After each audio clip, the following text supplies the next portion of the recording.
If you haven't heard about Anchor, it's the easiest way to make a podcast. Let me explain. It's free. There's creation tools that allow you to record and edit your podcast right from your phone or computer. Anchor will distribute your podcast for you so it can be heard on Spotify, Apple Podcast, and many more.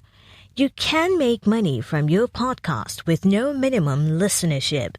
It's everything you need to make a podcast in one place.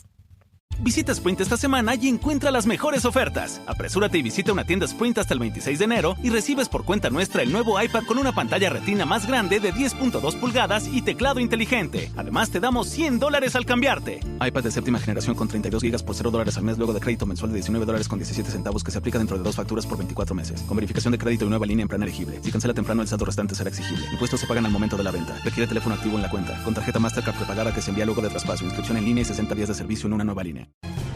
Good afternoon. Here is the Africa Business News.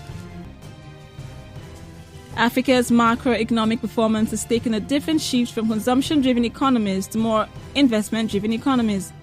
The most recent data showed that consumption's contribution to real GDP growth declined from 55% in 2015 to 48% in 2018, while investment's contribution increased from 14% to 48%.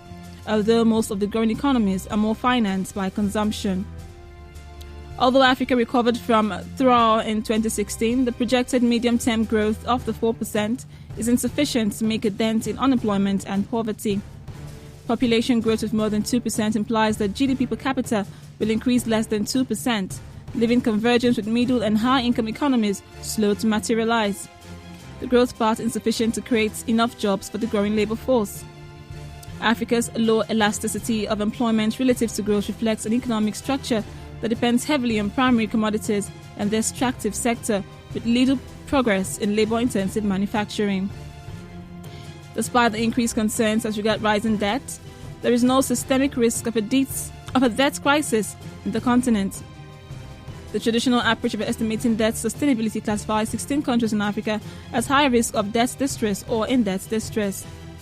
The debt situation in some countries has become worrisome, with solution requiring in-depth knowledge of the source of the debt distress.